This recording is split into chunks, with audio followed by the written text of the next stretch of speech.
In my previous podcast, I referred to the fact that the number one issue for most voters in this year's election in the U.S. is inflation.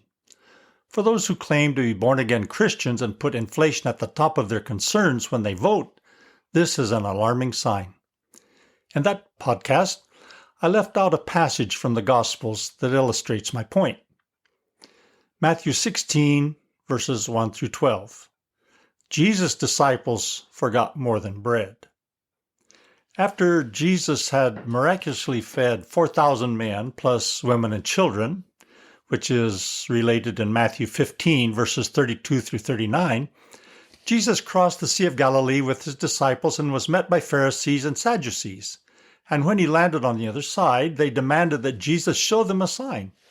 But Jesus told them that the only sign they would get would be that of the prophet Jonah. That's verses 1 through 4 in Matthew 16. When Jesus was with his disciples, he said, "Watch out and beware of the yeast of the Pharisees and Sadducees." Verse 6.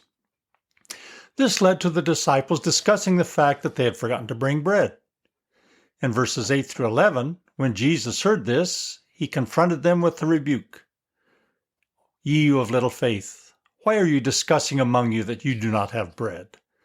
Reminding them that they had just witnessed his miracle of feeding 5,000 men, plus women and children, with 5 loaves and 2 fish, and 12 baskets of food left over, and they had just seen him work a similar miracle with 4,000 men, plus women and children.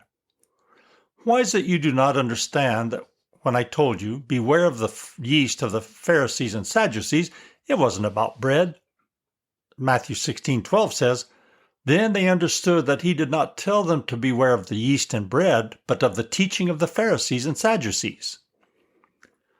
Like these first disciples, we are so tied to our physical existence and material needs that these matters occupy the first tier of concerns in our minds.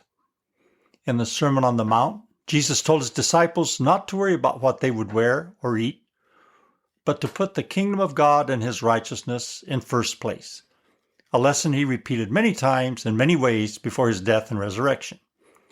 They never seemed to get it, and this is one of the times it was evident they hadn't.